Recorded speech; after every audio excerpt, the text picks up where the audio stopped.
O dia que enterrei meu marido pareceu sequestrar o tempo. O choro da igreja ecoava como se fosse um tambor distante que, de repente, invadisse cada célula do meu corpo.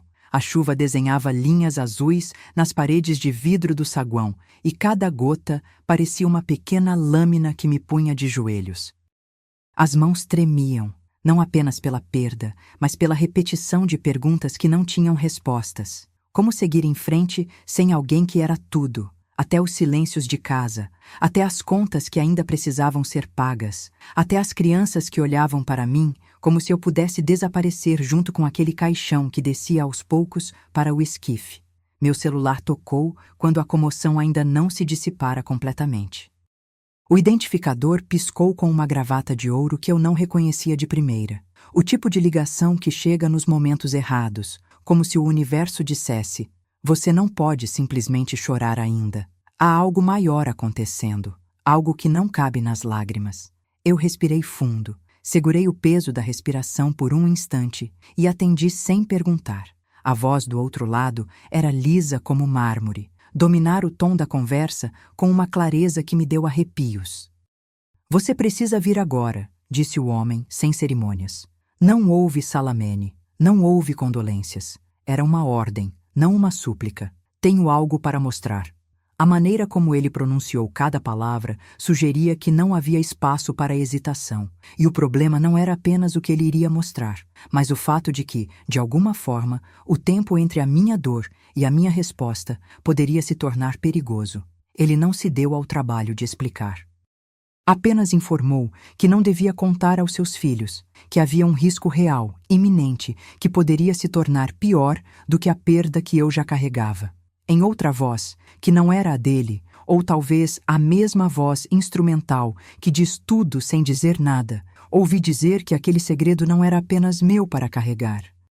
Eu, que já lutava para manter os pés firmes sobre o chão enlameado do luto, senti um peso antigo se insinuar pelas frestas da minha mente. Segredos que os vivos tentam esconder, como se esconder também significasse sobreviver. Eu não sabia para onde ir, nem porque eu, entre tantas pessoas que me cercavam no funeral, escolheria justamente aquela voz para uma orientação sombria. A casa parecia ter encolhido. As paredes não eram mais paredes, eram fronteiras entre a minha dor e uma verdade que não admitia a presença de ninguém que pudesse ver com clareza. Saí do saguão da igreja com passos enfileirados, que não sabiam se eram passos ou apenas a repetição mecânica de alguém que já não reconhecia o próprio mapa de direção. O carro que me esperava na chuva parecia um abrigo prestes a rachar.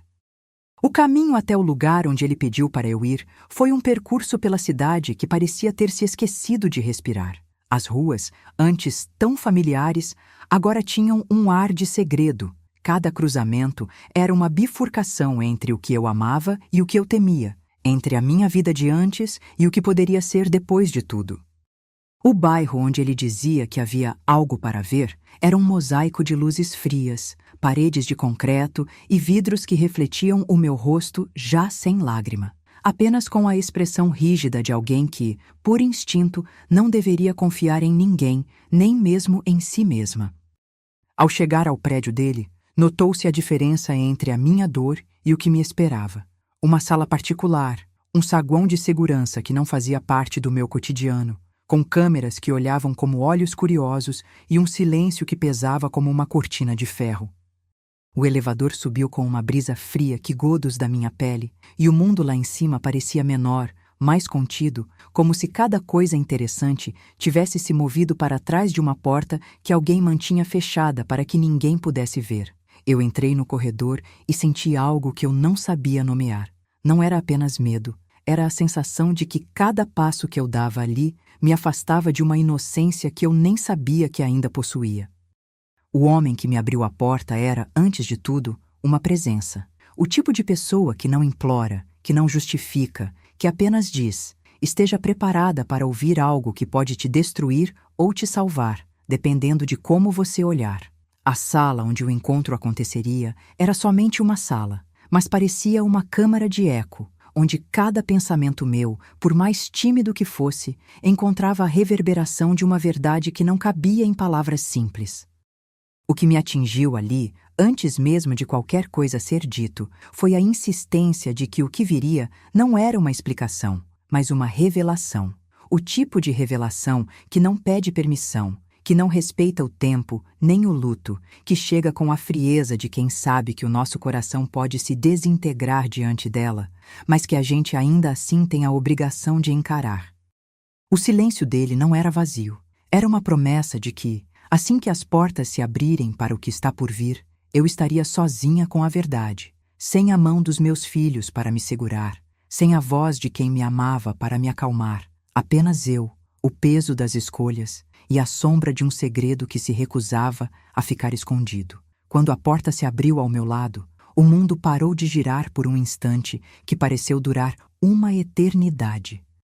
O que eu vi não foi apenas o rosto de alguém que eu não esperava ali, mas a materialização de uma possibilidade que eu tinha negado existir. A pessoa na porta não era apenas um sinal de que eu tinha chegado ao lugar correto. Era a evidência de que o que eu carregava não era uma dor simples, mas um ponto de virada, uma linha entre duas versões de mim mesma que não podiam mais coexistir sem que uma delas fosse interrompida. E então, naquele instante, tudo o que eu pude fazer foi congelar. Não pela distância entre eu e o que estaria por vir, mas pela constante, inquietante possibilidade de que o segredo que o chefe guardava, o segredo que ele me pediu para não contar aos meus filhos, pudesse derrubar o que eu acreditava ser a minha vida. O rosto na porta, o olhar que me venceu sem palavras, a gravata impecável, o tique do relógio sobre o pulso, a sala que parecia observá-la como se fosse uma testemunha, tudo contribuiu para a sensação de que, de repente, eu não era mais a viúva que chorava, mas uma peça de um jogo muito maior, com regras que eu ainda não tinha aprendido a ler.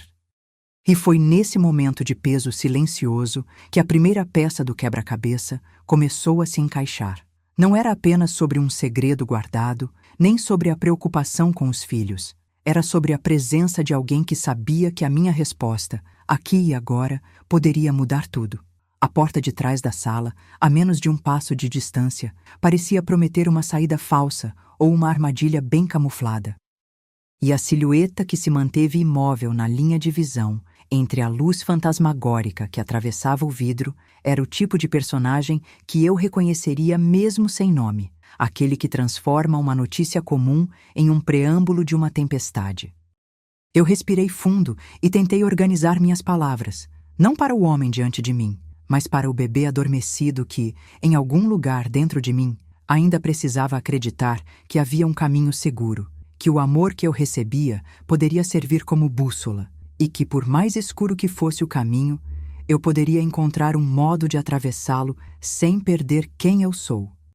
O que me foi dito pelo telefone, que eu deveria vir, que eu não poderia falar com meus filhos, ressoou como uma advertência que, àquela altura, já não parecia apenas uma orientação prática, mas o lembrete de que, no mundo que eu conhecia, havia um segredo maior, um segredo que não dependia da minha dor para existir.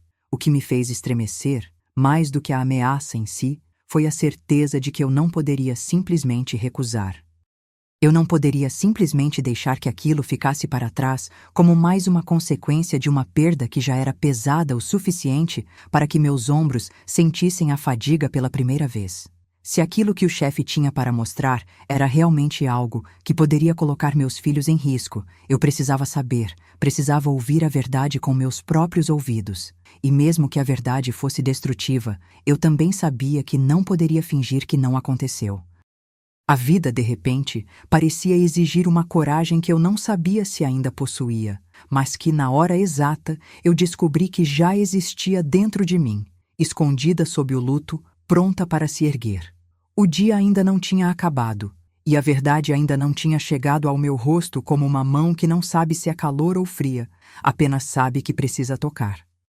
A parte mais densa da minha história, o que me levou ali, o que me impelia a ouvir, o que eu iria descobrir, ainda estava por vir, em uma sala que prometia não me poupar, em uma sombra que não me dava escolha. E enquanto o relógio marcava o tempo em batidas cadenciadas, eu soube que minha resposta, a partir daquele momento, seria mais do que uma decisão.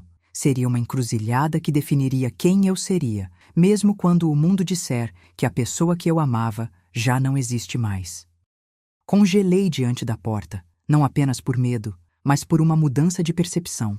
Eu não era mais apenas uma viúva tentando manter o suficiente para sustentar meus filhos. Eu era alguém que precisava decidir, ali, entre a dor e a verdade, se iria pela face do segredo que o chefe insistia em manter sob o peso de seus próprios segredos, ou se iria atrás de uma luz que pudesse me guiar de volta a uma versão de mim que ainda não havia aprendido a recusar a verdade. Em meio à chuva, às paredes frias, à respiração que estremecia e ao brilho de uma sala que parecia guardar algo demasiado precioso para ser visto, eu me virei para a escuridão que se escondia atrás da porta e dei o primeiro passo para descobrir o que realmente significava existir depois de tudo. A escuridão atrás da porta não era apenas a ausência de luz, parecia uma boca que me convidava a falar silêncios que eu ainda não sabia pronunciar.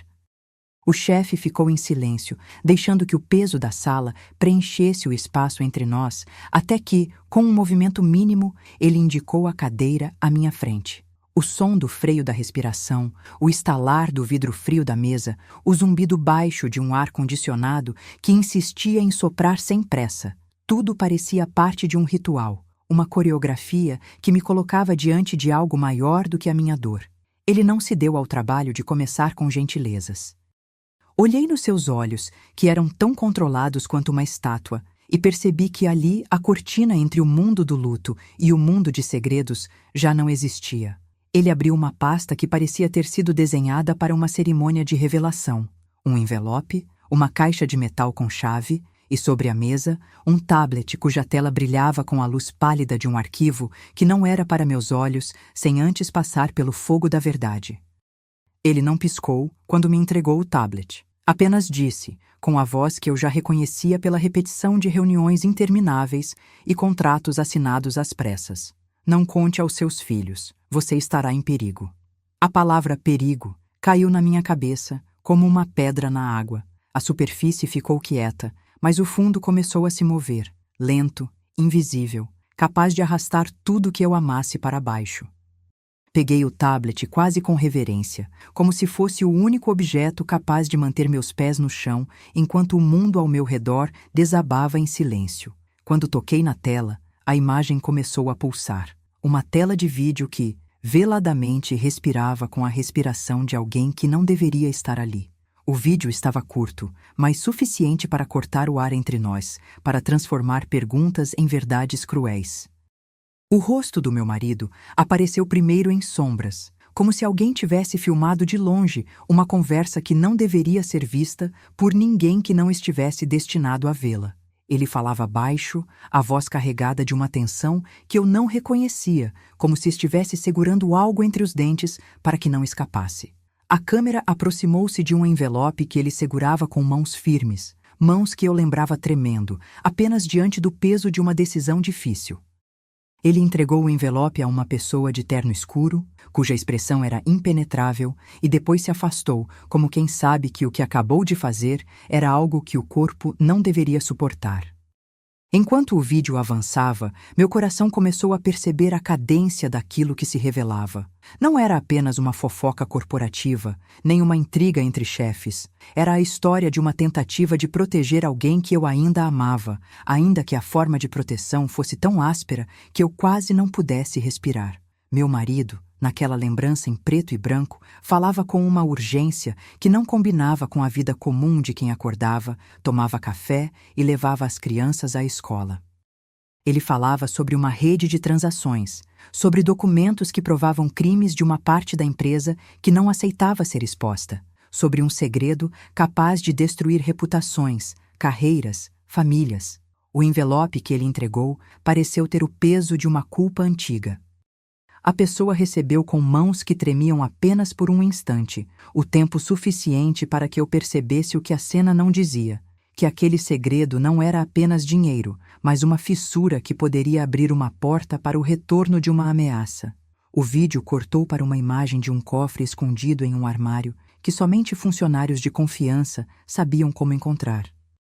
E ali, na tela, as palavras tatuadas numa nota que o homem, em vez de assinar, parecia ter sussurrado para si mesmo: proteja-os a qualquer custo. Eu quase não conseguia ouvir a voz do chefe ao meu redor, enquanto a memória dos meus filhos parecia gritar dentro de mim, pedindo para que eu não aceitasse aquilo sem antes entender o que eu realmente estaria aceitando. A cada frame que passava, o peso da decisão que me era imposta tornava-se mais concreto. O segredo não era apenas sobre o que aconteceu com o meu marido, era sobre como aquele segredo poderia colocar meus filhos em uma distância inimiga, cercados por pessoas que dariam tudo para manter o silêncio intacto. A gravidade da situação não cabia na minha cabeça, cabia no peito, ali, batendo com força suficiente para romper o tecido que separava a vida de uma mãe de uma verdade que poderia destruí-la. Quando a tela parou, o silêncio voltou como uma camada de gelo sobre a sala. O chefe observou meu rosto, como se buscasse ali a última centelha de curiosidade possível, a última fagulha de curiosidade que ainda não tivesse sido apagada pela dor. Ele deixou a pasta na mesa e, pela primeira vez, permitiu-se dizer algo que não fosse uma ordem, mas uma advertência clara. O que você viu não é apenas uma história velha de empresa falida. É a vida da sua família que está em jogo.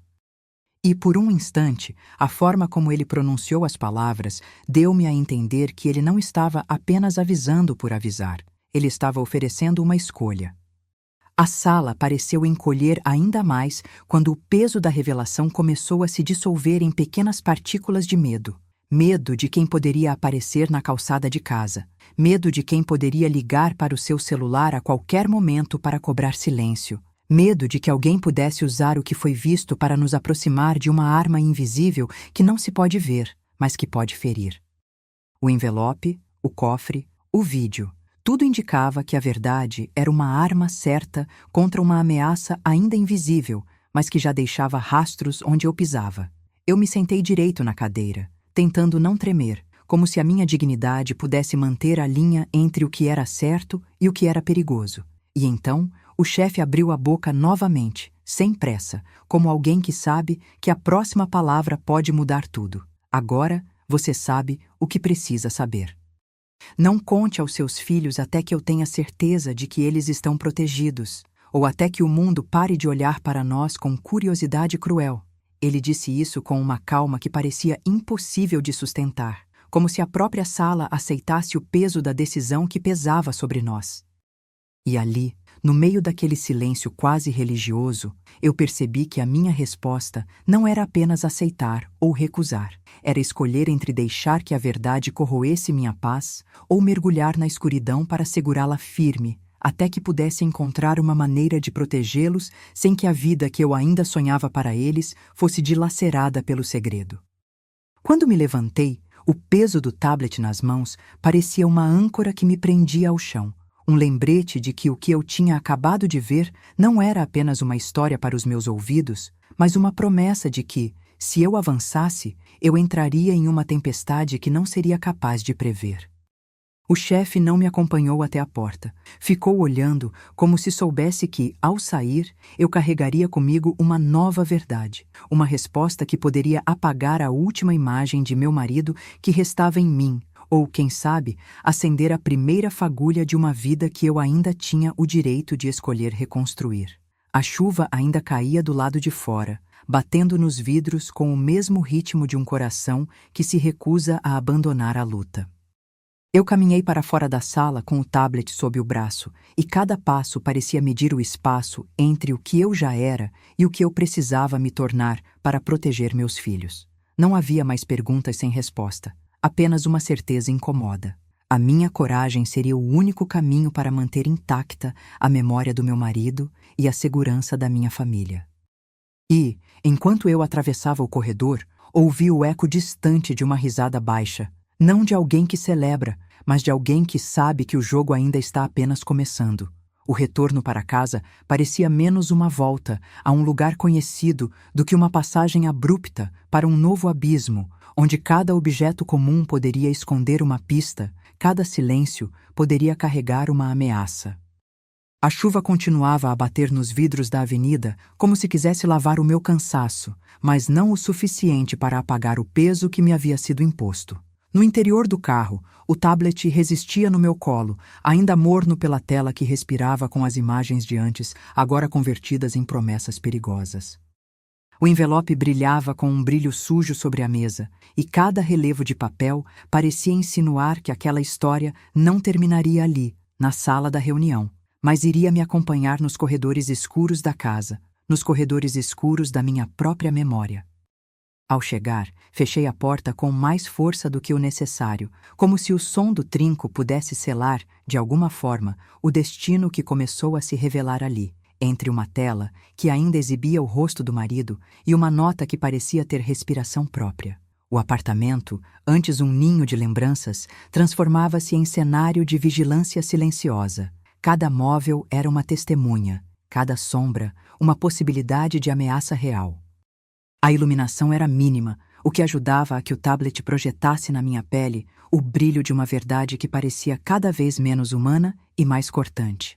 Meti o envelope numa gaveta alta, sem abri-lo, apenas sentindo o peso de um segredo que não me pertencia e ainda assim me alcançava pelo menos uma vez a cada respiração. O vídeo continuava a ocupar minha mente, com o rosto do meu marido em sombras, a voz baixa, a troca de olhares entre ele e a pessoa de terno escuro, o gesto de entregar o envelope como quem entrega a própria bússola para alguém que, naquele instante, decidia o que fazer com o mapa da nossa vida. A frase repetia-se na minha cabeça: proteja-os a qualquer custo. Proteja quem? Os meus filhos? A pessoa que ele dizia proteger? Ou alguém que eu não conseguia entender nem ver? Sentia o peso da responsabilidade se amontoando dentro de mim, como se um rio estivesse forçando a passagem entre rochas invisíveis. E, ao mesmo tempo, uma chama tímida, quase infantil, insistia em não se apagar. A curiosidade que me tinha feito chegar até ali. A vontade de saber a verdade, mesmo que essa verdade pudesse quebrar o que ainda restava da minha paz. Decidi que não iria enfrentar essa tempestade sozinha, não sem uma proteção real, não sem alguém em quem eu pudesse confiar, não para me acalmar, mas para me manter firme quando as perguntas começassem a surgir sem resposta. Fui ao quarto onde as crianças dormiam, para não acordá-las com a minha própria inquietude. A voz do silêncio é feroz quando não há mais ruído externo para distraí-la. Olhei para cada uma das camas, para aqueles sorrisos ainda infantis que pareciam perturbados apenas pelo peso de uma manhã comum que se desfez com a perda do pai. O peso de carregá-las sozinha, sem saber se o mundo ao redor responderia aos meus chamados, foi o que me abriu espaço para agir, não apenas reagir. Peguei o telefone, abri uma lista de contatos que não era apenas social, era estratégica, e por fim, digitei uma mensagem para uma advogada de confiança. Alguém que já tivera que lidar com segredos que ameaçavam crianças quando a verdade estava prestes a ser derramada sobre elas. Antes de enviar a mensagem, respirei fundo e olhei novamente para o tablet, que ainda brilhava com a imagem do marido e uma sequência de cliques que pareciam chamar por mim.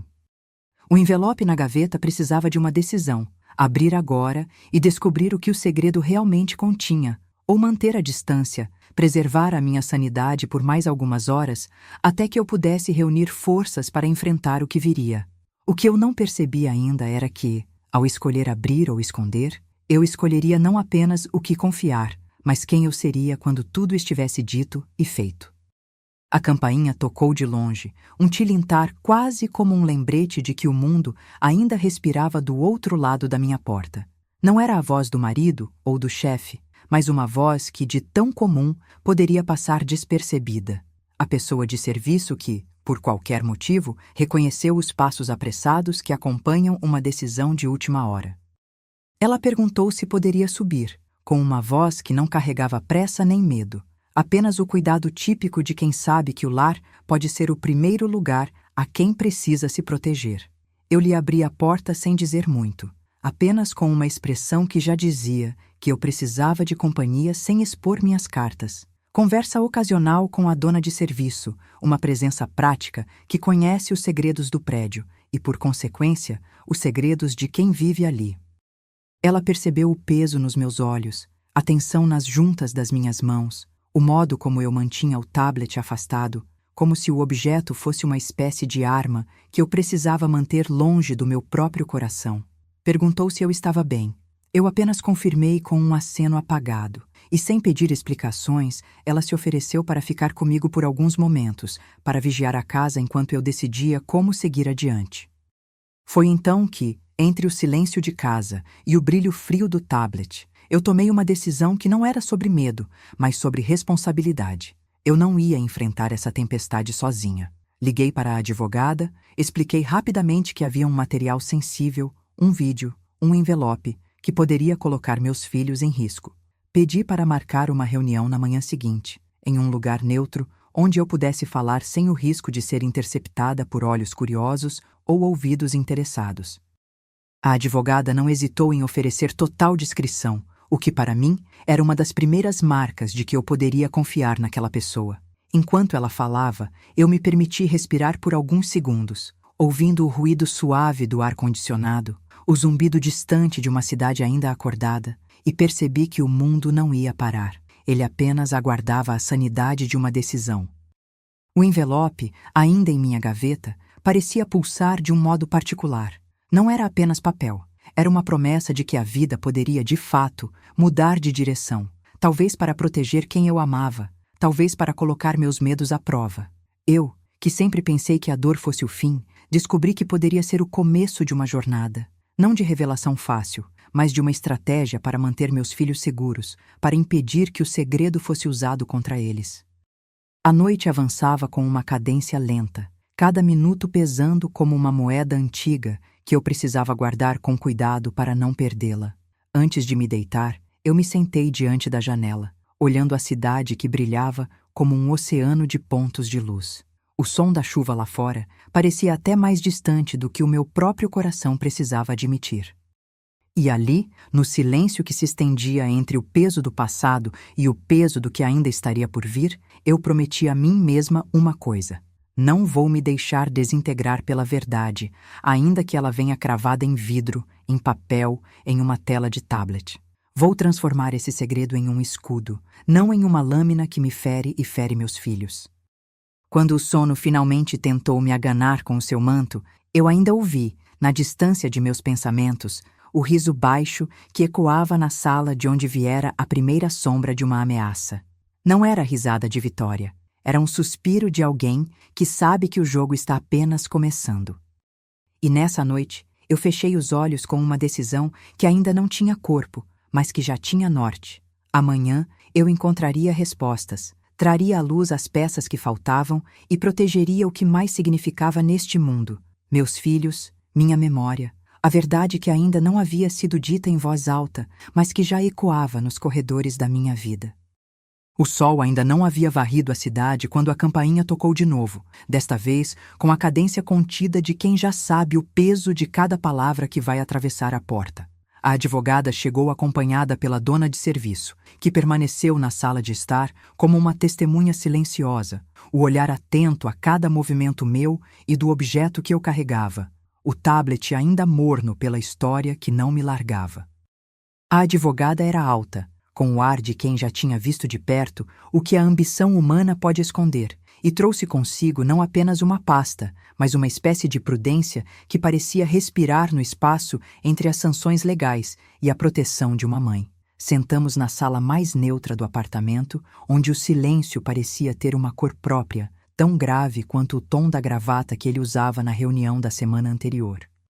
Ela abriu a pasta lentamente, sem pressa, como quem desaba sobre a mesa uma verdade que precisa ser olhada de frente para não sangrar mais. Falou em termos práticos.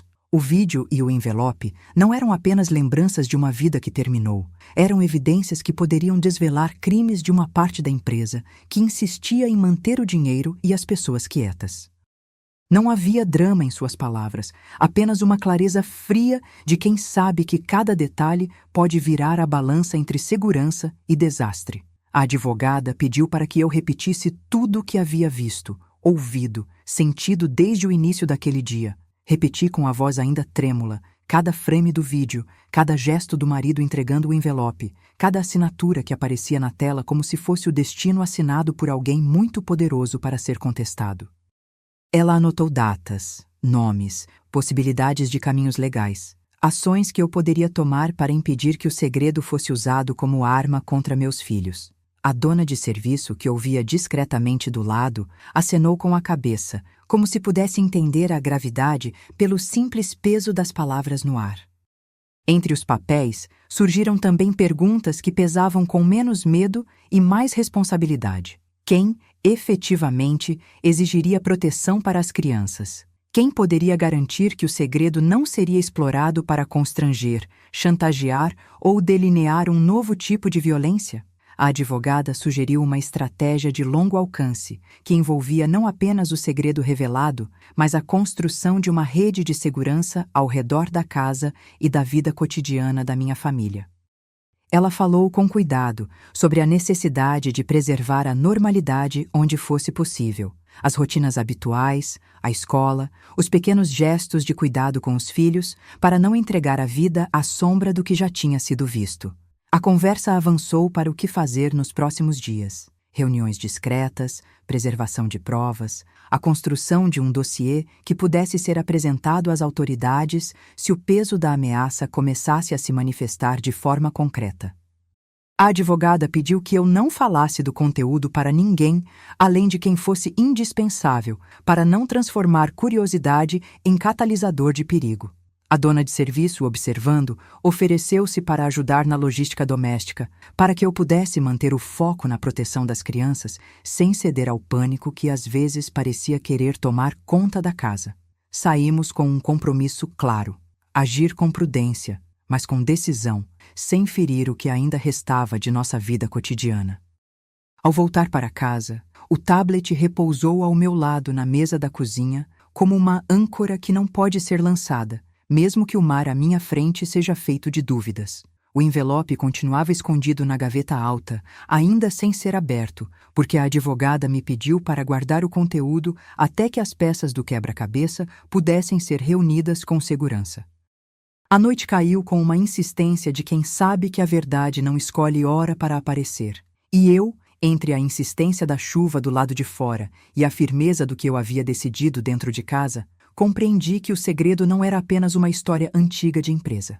Era a porta para uma batalha pela vida que exigiria de mim uma coragem que eu ainda não havia testado inteiramente. Antes de fechar os olhos, respirei fundo e deixei que o silêncio da casa me encontrasse. A dona de serviço ficou alguns minutos a mais, apenas para assegurar que eu não fosse tropeçar na própria fragilidade. Eu, porém, não permiti que a fragilidade me dominasse por completo. O que eu aprendi hoje foi que proteger meus filhos não significava apagar minha dor, mas transformar essa dor em uma muralha que pudesse sustentar a memória do meu marido sem abandonar a verdade. E enquanto a cidade adormecia lá fora, eu senti, pela primeira vez com clareza, que a próxima manhã não traria apenas perguntas. Traria talvez uma resposta que pudesse frear o que ainda não tinha sido revelado e que, mesmo assim, me colocaria diante de uma nova escolha. Amanhã seria o dia em que tudo poderia avançar ou desmoronar, e eu sabia que o primeiro passo não seria quebrar o silêncio, mas organizar o próprio passo. Naquele início de manhã, a casa parecia respirar devagar, como se o ar não se atrevesse a tocar o conteúdo do tablet que ainda carregava o peso daquelas imagens. A dona de serviço ficou o suficiente para ver que eu não iria me perder no fluxo desordenado das emoções. Depois, ela se despediu com uma promessa contida de que tudo ficaria sob controle enquanto eu tratava do que era necessário. A advogada chegou com a sobriedade de quem já viu o pior que pode acontecer e ainda assim escolhe não vacilar diante das evidências. A campainha parecia ter um timbre próprio, anunciando não apenas uma visita, mas o começo de uma nova etapa. Sentaram-se na sala neutra, longe da lembrança dos corredores do apartamento, onde cada canto guardava um sussurro do passado que poderia se transformar em um grito. A advogada abriu a pasta com a lentidão de quem sabe que cada decisão tem um peso legal e moral. O envelope, o tablet, a memória do vídeo, tudo ganhou uma nova função. Provas que, organizadas com cuidado, poderiam ser usadas para proteger a família sem expor a eles um temor ainda maior. Ela pediu que eu repetisse, com voz mais firme do que eu esperava conseguir, cada detalhe que ainda me feria. Quem apareceu, O momento em que o marido entregou o envelope, o conteúdo que parecia capaz de derrubar o véu de silêncio que cobria certos crimes. Eu repeti, e cada repetição transformou o medo em um mapa, com rotas possíveis para agir. A advogada traçou uma linha de ação clara. Não adianta reagir com impulso. É preciso consolidar provas, preservar a cadeia de custódia e construir uma rede de proteção que envolva não apenas a família, mas a casa como um espaço seguro.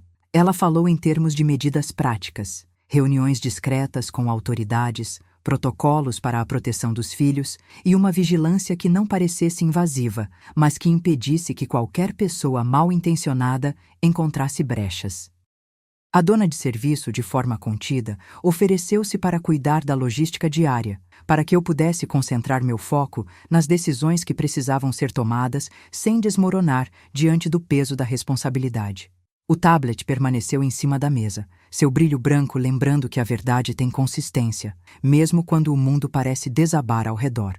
Discutimos também a delicadeza de manter as crianças afastadas de qualquer explicação prematura. A advogada sugeriu que, por enquanto, a vida cotidiana deveria continuar com uma normalidade suspeita, como se a casa respirasse aos poucos, sem ruídos que pudessem atrair a curiosidade de quem pudesse ouvir demais ou entender pouco. Eu ouvi, com o coração ainda pulsando forte, que a proteção não é apenas contra uma ameaça visível, mas contra o impacto de revelar verdades que poderiam destruir o que ainda é semente do que virá. A conversa avançou para a eventualidade de que os detalhes saíssem à luz de forma controlada, para que o preconceito, a surpresa ou o pânico não destruíssem o que já era frágil, a memória do marido, a dignidade da família, a esperança de que a segurança pudesse ser mantida mesmo diante da escuridão. Sai da reunião com uma determinação que não cabia nas palavras fraquinas de quem ainda não tinha decidido.